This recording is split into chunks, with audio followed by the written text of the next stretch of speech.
Meu nome é Dawn Murray, tenho 34 anos, e hoje sou uma criadora de conteúdo digital de sucesso, morando em Madison, Wisconsin. O dia do meu casamento deveria ter sido perfeito. Vestido branco impecável, juramentos emocionados, a presença do homem que amo. Passei meses planejando cada detalhe, sonhando com o momento em que minha família finalmente me veria, sorriria e celebraria comigo.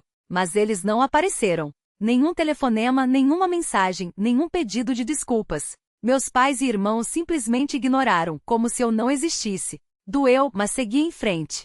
Construí minha vida do zero e conquistei milhões de seguidores com um conteúdo que encanta multidões. Há um mês, publiquei no Facebook uma foto do meu novo Tesla, um modelo de $120 mil, completo, reluzente. Meu celular permaneceu mudo por dias. Até que, do nada, o telefone tocou. Era minha mãe com uma voz cortante. De onde veio esse dinheiro? Reunião de família amanhã. Meu estômago deu um nó. Eles não se importaram com o meu casamento, mas um carro de luxo chamou a atenção. Sabia exatamente o que queriam. Meu dinheiro, não a mim. Mas eu já tinha um plano. Algo que eles jamais esperariam. Fique por aqui para descobrir como usei a própria ganância deles contra eles mesmos. Você já passou por isso? Alguma vez sua família ignorou seus momentos mais importantes? Conte sua história nos comentários, leio cada um. Vamos conversar sobre isso. Cresci em um bairro tranquilo de Madison, em uma casa de 2 andares, tijolos à vista, com um gramado impecável e uma tabela de basquete na entrada. Meu pai, Philip Murray, era corretor de seguros, dias vendendo apólices, noites colado à TV assistindo futebol. Minha mãe, Joan Murray, trabalhava como assistente administrativa em um escritório de advocacia, sempre ocupada equilibrando contas e horários. E então havia Brent, o filho dourado, aquele que nunca errava. Hoje ele é advogado, mas mesmo na adolescência já era a estrela da família. Eu era apenas a irmã mais nova, gritando por atenção em um vazio que ninguém parecia ouvir. Aos 8 anos, já percebia o favoritismo. Quando o time de futebol de Brent venceu o campeonato na escola, meus pais organizaram um churrasco no quintal para 50 pessoas com bandeirinhas, bolo e tudo mais. Os vizinhos cumprimentavam Brent, enquanto meu pai, orgulhoso, dizia: "Esse é meu garoto." Eu ficava ao lado da mesa de piquenique, segurando um refrigerante, esperando que alguém notasse meu vestido novo. Ninguém notou. Um ano depois, consegui o papel principal na peça da escola. Ensaiava há semanas, imaginando meus pais na plateia. Na estreia, espreitei por trás da cortina, procurando por eles. Os assentos estavam vazios. Brent tinha uma prova de matemática no dia seguinte, e minha mãe disse que precisavam ajudá-lo a estudar. Subi ao palco mesmo assim, ofuscada pelas luzes, mas com um vazio no peito. A formatura de Brent foi outro espetáculo. Alugaram um salão, convidaram metade da cidade, e meu pai fez um discurso sobre o orgulho que sentia pela bolsa de estudos do filho em direito. Eu, com 14 anos, ficava quieta em um canto, cutucando a sobremesa. Naquele mesmo dia tinha ganhado um concurso estadual de redação e levado para casa uma placa brilhante. Mostrei à minha mãe, esperando que ela a pendurasse na geladeira. Ela sorriu sem entusiasmo e disse: "Que bonito, querida", antes de voltar correndo para os preparativos da festa. A placa acabou no meu criado mudo, coberta de poeira. Os troféus de Brent enfeitavam a lareira, polidos como joias. Meus desenhos, boletins e até um prêmio de poesia nunca saíram do meu quarto. No Natal, Brent ganhou uma bicicleta vermelha reluzente, com um laço enorme. Eu ganhei um suéter 2 números maior. "Você vai crescer e servir", disse minha mãe, já distraída com a empolgação do irmão. Certa vez, perguntei ao meu pai por que eles nunca iam aos meus torneios de debate. Ele franziu a testa e resmungou: "Estamos ocupados, Dawn. Brent tem as inscrições para a faculdade." Engoli as palavras e voltei para o meu quarto. O pior foi meu aniversário de 16 anos. Durante semanas dei dicas, esperando por qualquer sinal de que se importavam. Na manhã do meu aniversário, acordei cedo, vesti minha calça jeans favorita e me sentei à mesa da cozinha, esperando. Minha mãe levou Brent apressada para uma entrevista na faculdade de Direito. Meu pai não tirou os olhos do celular, atendendo um cliente. No jantar, percebi que ninguém tinha sequer me desejado feliz aniversário. Brent chegou tarde, cheio de histórias sobre a entrevista, e todos riram enquanto comiam pizza. Eu jantei sozinha no meu quarto, com um silêncio que gritava mais alto do que qualquer palavra. Não eram só os grandes momentos. Pequenos detalhes se acumulavam. Minha mãe sempre perguntava a Brent como tinha sido o dia dele. Meu pai sempre arranjava tempo para os jogos do filho, mas nunca perguntava sobre meus projetos escolares.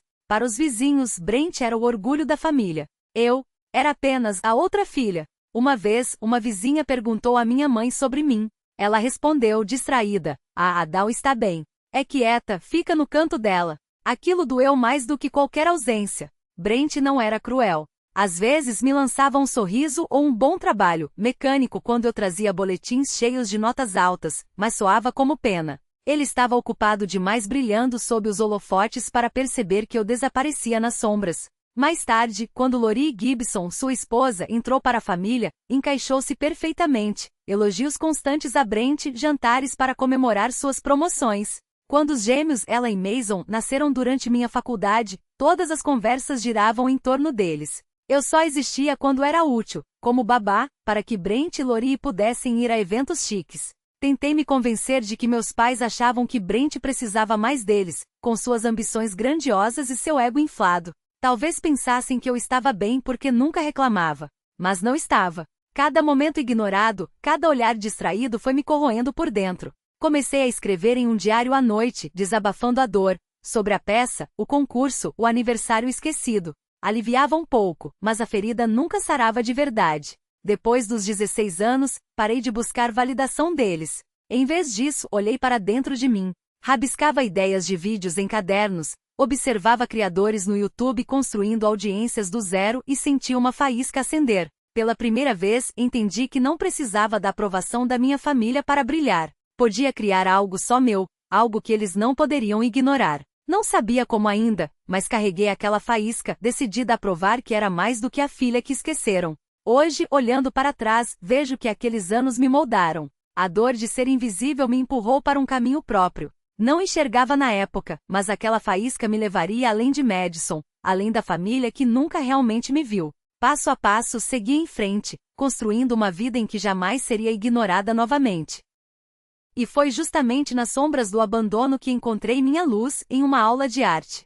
Sempre fui a garota que rabiscava nos cadernos, mas naquele ano, minha escola ofereceu uma disciplina eletiva de arte multimídia. Matriculei-me por impulso, só para escapar da matemática e da história. No primeiro dia, minha professora, Junelis, estava à frente da sala, os olhos brilhando de entusiasmo. "Arte não é só tinta e tela", disse ela, segurando uma filmadora antiga. "É contar histórias. E hoje vocês são os narradores." Senti algo dentro de mim se acender, como se alguém tivesse ligado um interruptor. A professora Elis nos apresentou aos vídeos curtos, clipes de até 3 minutos, feitos para capturar uma emoção ou ideia. Mostrou exemplos, um garoto andando de skate pelas ruas de Madison, uma sequência de imagens que, o eco daquelas palavras na tela, como se cada uma delas fosse um batimento do meu próprio coração. Não era apenas sobre números ou visualizações, era sobre isso. Aquela conexão invisível mas palpável entre mim e pessoas que eu nunca conheceria, mas que entendiam exatamente o que eu queria dizer sem que eu precisasse explicar. Miss Elis tinha razão anos atrás, eu estava contando histórias. E agora, elas estavam ressoando. Com o dinheiro do prêmio, atualizei meu equipamento. Uma câmera melhor, um microfone que capturava até o suspiro mais suave, um drone para filmar Madison de cima, como se a cidade fosse um personagem nos meus vídeos.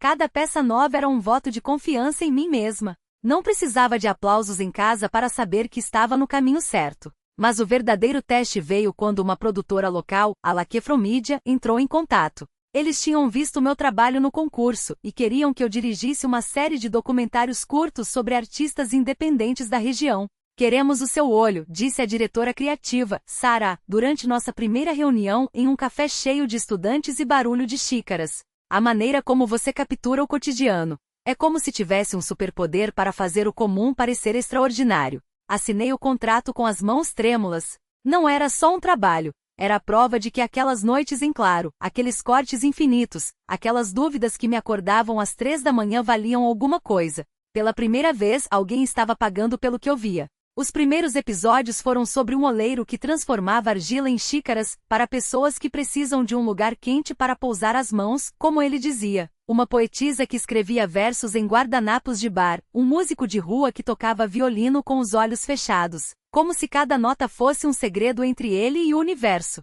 Eu os filmava não como sujeitos, mas como heróis das suas próprias histórias. E o público respondeu. Os vídeos foram compartilhados, comentados, amados. Um dia, enquanto editava o episódio sobre uma dançarina que ensaiava em um estacionamento vazio às 5 da manhã, recebi uma notificação: parabéns! Seu canal atingiu 100 mil inscritos. Respirei fundo, recostei na cadeira e deixei aquele número afundar. 100 mil pessoas. 100 mil razões para continuar. Mas então veio o convite que mudou tudo. Um e-mail com o assunto: convite para o Festival de Curtas de Sundance, Sessão Emergentes. Meu coração quase parou. Eles tinham visto meu documentário sobre a poetisa dos guardanapos e queriam exibir uma versão estendida no festival. Acreditamos que sua voz merece ser ouvida em um palco maior, escrevia o curador. Li aquelas palavras 3 vezes. Sundance. O lugar onde sonhos viravam carreiras.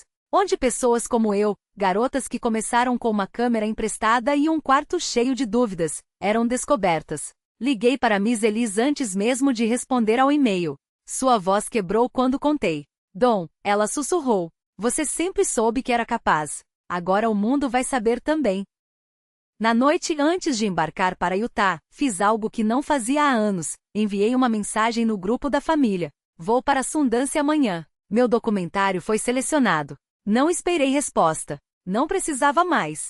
No avião, com a janela embaçada pela altitude e as luzes da cidade se apagando lá embaixo, sorri sozinha. Não era mais a garota que filmava folhas caindo no parque esperando que alguém notasse. Agora eu era a pessoa que criava os momentos que os outros não conseguiam ignorar. E quando o avião decolou, levei comigo a única coisa que sempre foi minha: a certeza de que as histórias mais poderosas não precisam de permissão para serem contadas. Elas só precisam de alguém corajosa o suficiente para apertar o recorde. O volante queimava sob minhas mãos, não pelo calor do verão, mas pela raiva que subia como vapor debaixo da tampa de uma panela de pressão. Cada quilômetro percorrido era um golpe de martelo nas paredes que eu havia construído, não para me proteger, mas para me lembrar de que eu não precisava deles. E ainda assim, ali estava eu voltando. Não por eles. Por mim. A casa era a mesma, o jardim impecável, as cortinas fechadas como pálpebras que se recusavam a me ver. Respirei fundo antes de bater a porta, o som ecoando como um veredicto. Minha mãe abriu, o rosto uma máscara de cortesia forçada. Você veio, disse, como se fosse um favor, não uma obrigação depois de anos de silêncio. Meu pai estava sentado na sala, as mãos cruzadas sobre o jornal que não lia, e Brent, meu irmão, encostado na parede com os braços cruzados como se eu fosse uma intrusa. Sentem-se, minha mãe indicou o sofá, a voz tão fria quanto o chá que nunca me ofereceu. Eu permaneci de pé. Não era uma visita. Era um acerto de contas. Vocês me chamaram, falei, a calma na minha voz cortando o ar como uma lâmina. Então falem. Meu pai limpou a garganta, os olhos fugindo dos meus. Nós vimos o carro. Um Tesla, não é? Caro. Rir seria muito fácil. Então ri. Um som seco, sem alegria. Ah, então foi isso. Balancei a cabeça, incrédula. Anos sem uma palavra. Nem no meu casamento. Nem quando vendi minha empresa. Nem quando paguei minhas dívidas sozinha. Mas um carro de $120 mil. Isso merece uma ligação. Brent se mexeu, desconfortável. Não é só por causa do carro, Dawn. Não. Virei-me para ele, os dedos apertando a bolsa como se fosse a garganta da minha paciência. Então por que agora? Por que não quando eu precisava? Quando eu me formei? Quando eu chorei no telefone porque achava que nunca seria boa o suficiente? Quando eu construí algo do zero e ninguém da minha própria família sequer curtiu um post? Silêncio. O tipo de silêncio que gruda na pele, pesado como chumbo. Minha mãe finalmente falou, a voz trêmula, não de emoção, mas de teimosia. Nós só queríamos que você tivesse estabilidade. Um emprego de verdade. Você sempre foi imprevisível. Imprevisível? A palavra queimou na minha boca. Ou inconveniente. Por que eu não me encaixava nos planos de vocês? Por que eu escolhi correr atrás dos meus sonhos em vez de me contentar com o que vocês achavam que eu merecia? Meu pai se levantou, as veias no pescoço saltando. Você acha que dinheiro compra respeito? Que um carro ou uma empresa te fazem melhor do que nós? E foi então que entendi. Não era sobre mim. Nunca foi. Era sobre o espelho que eu havia se tornado. Uma reflexão de tudo que eles não tiveram coragem de ser. De tudo que eles escolheram ignorar em si mesmos. Não respondi à voz baixa, mas firme como aço. Eu não preciso comprar respeito. Eu ganhei. Sozinha. Enquanto vocês ficaram parados, julando, eu construí uma vida. Uma família. Um nome. Apontei para a porta. E sabe o que é mais irônico? Vocês me ligaram hoje não porque sentem minha falta, mas porque finalmente têm algo para criticar. E eu Eu não preciso mais da aprovação de vocês. Virei as costas antes que vissem as lágrimas, não de tristeza, mas de alívio. Porque ali, naquele momento, eu fechei a porta que eles nunca abriram para mim. Kyle estava no carro, esperando. Ao me ver, não perguntou. Só estendeu a mão e apertou a minha, como se soubesse que eu havia acabado de me libertar do último peso que ainda carregava. Vamos para casa, ele disse. E pela primeira vez, casa não era um lugar, era um sentimento. Era ele, era eu, era tudo que eu havia conquistado sem pedir permissão. Os dedos apertavam o volante com tanta força que as juntas ficavam brancas, ensaiando mentalmente cada palavra que diria. Kyle ofereceu-se para vir, mas eu recusei. Aquilo era o meu fechamento, minha verdade, minha última batalha. Parei em frente à casa de tijolos que um dia foi meu lar, mas que agora parecia apenas uma construção qualquer, fria e estranha. Meu pai abriu a porta com a mesma expressão indiferente de sempre, como se eu fosse uma visita incômoda, não a filha que ele havia ignorado por décadas. Boa ver você, disse ele, como se eu tivesse saído ontem para comprar pão. Minha mãe estava na sala, arrumando xícaras de café com uma precisão mecânica, como se aquele gesto pudesse disfarçar o vazio entre nós. Brent, sentado no sofá, nem levantou os olhos do celular. Ninguém me abraçou. Ninguém perguntou como eu estava. O ar pesava denso como chumbo, como se todos estivessem prendendo a respiração, esperando para ver quem cederia primeiro. Sentamos à mesa da sala de jantar, a mesma onde, anos antes, eu havia implorado por um pouco de atenção, por um elogio, por qualquer sinal de que importava. Minha mãe começou, a voz falsamente doce, como se estivesse lendo um roteiro. Dal, vimos seu carro na revista. Você está indo muito bem. Anuí, esperando. Porque sempre havia um mais. Sempre havia um pedido. Sempre havia eles. Brent não perdeu tempo. Inclinou-se para a frente, os olhos calculistas, e soltou. Ela e Mason precisam de ajuda com a faculdade. Referia-se aos meus sobrinhos, claro. As mensalidades estão altas, e eu estou afundado na hipoteca. Você tem os meios agora. Meu pai complementou, como se fosse óbvio, como se fosse uma lei não escrita. Família se ajuda, Dawn. É assim que funciona. Olhei para eles, um por um, enquanto meu coração batia tão forte que quase abafava suas vozes. Não me ligaram em anos. Não vieram ao meu casamento. Não torceram por mim uma única vez. Mas agora, diante de uma foto minha em uma revista, de repente eu era família. Respirei fundo, a voz firme e cortante como uma lâmina. Querem falar de família? Perguntei devagar, como se saboreasse cada sílaba. Onde estavam quando me casei? Quando desci o corredor sozinha, procurando por vocês entre as cadeiras vazias? Minha mãe evitou meu olhar, os dedos tremendo levemente sobre a mesa. Estávamos ocupados, Dawn murmurou, como se isso explicasse tudo. Brent cruzou os braços, impaciente. Não exagera. Só estamos pedindo ajuda. Meu pai assentiu, como se fosse um veredicto. Você tem milhões. O que é um pouco para seus sobrinhos? Suas palavras doíram, mas não como antes. Dessa vez eu não me encolhi. Dessa vez eu me levantei. Eu construí minha vida sem vocês, disse a voz subindo não de raiva, mas de uma clareza queimando dentro de mim. Ganhei prêmios, fundei uma empresa, vendi por 18 milhões, tudo enquanto vocês aplaudiam cada passo do Brent. Nem um cartão no meu casamento. Nem uma ligação. Minha mãe se contorceu na cadeira. A gente ia mandar? Iam mandar não basta, cortei. Vocês escolheram ele. Sempre. Agora acham que eu devo algo a vocês? Balancei a cabeça, um riso amargo escapando. Não devo. E não vou. O silêncio que se seguiu foi ensurdecedor. Eles me encaravam entre o choque e a culpa, como se só então percebessem que eu não era mais a menina que se curvava aos seus caprichos. Brent resmungou, irritado. Você está sendo egoísta. Empurrei a cadeira para trás, o barulho arranhando o chão como um ponto final. Egoísta? Repeti, olhando para cada um deles. Passei anos tentando ser suficiente. Acabou. Tirou do meu bolso um envelope que havia preparado semanas antes, depois da ligação da minha mãe. Guardei segredo até de Kyle. Queria que doesse. Queria que fosse inesquecível. Acham que esse dinheiro é para mim? Joguei a pasta sobre a mesa, as folhas deslizando como uma sentença. Doei 15 milhões para uma instituição de educação infantil. Bolsas para crianças que nunca tiveram uma chance. Apertei os lábios, sentindo o peso daqueles olhares sobre mim. Isso, para mim, é família. Ajuda quem precisa, não quem só aparece quando vê cifrões. Minha mãe folheou o documento, as mãos trêmulas.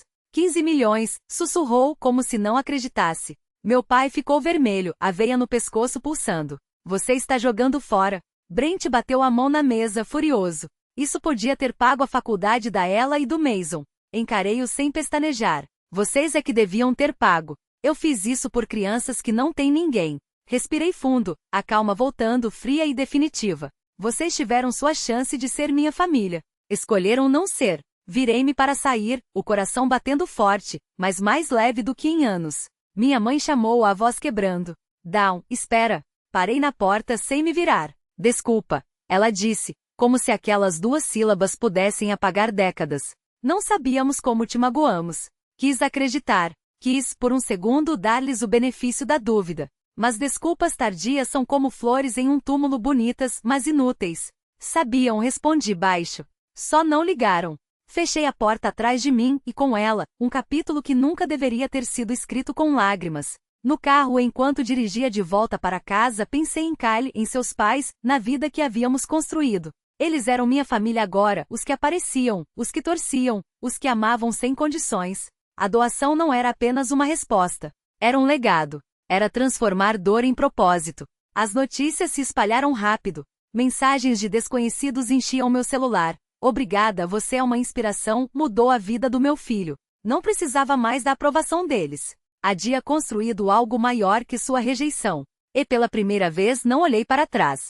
Uma professora me escreveu certo dia, você deu esperança aos meus alunos. Aquelas palavras ecoaram em mim como uma revelação. Li as mensagens tarde da noite, sentindo uma vitalidade que nunca conhecera na infância. Meu trabalho já não era sobre números, cliques ou reconhecimento vazio. Era sobre marcas deixadas, vidas tocadas. Foi quando decidi ir além, parcei com a instituição para criar oficinas, ensinando crianças a contar suas próprias histórias através das lentes. Cada sorriso, cada obrigada sussurrado, reconstruía um pedaço de mim que eles haviam destruído. Hoje enxergo a lição com clareza cristalina. Meu valor nunca esteve atrelado à aprovação deles. Nasceu de dentro das escolhas que fiz, das mãos que ergui. Criança eu era invisível, sempre a segunda opção, a sombra de Brent.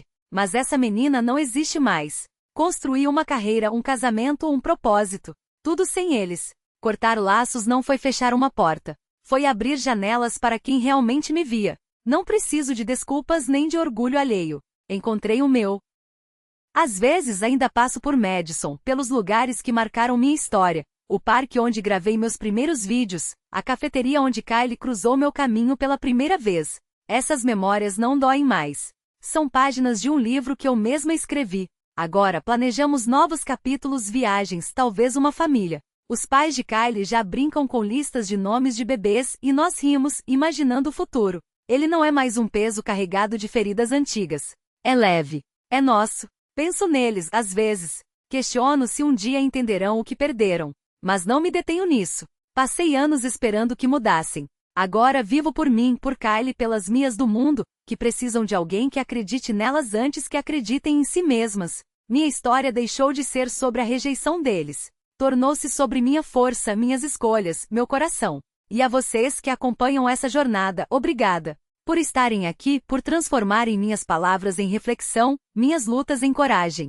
Se este caminho ressoou com você, conte-me. Qual é a sua história de autodescobrimento? Deixe nos comentários. Compartilhe suas cicatrizes, suas vitórias, os momentos em que encontrou seu próprio valor. E se ainda não fez, inscreva-se. Cada curtida, cada compartilhamento, cada mensagem é um lembrete de que nenhuma de nós está sozinha. Não vejo a hora de continuar essa conversa com vocês.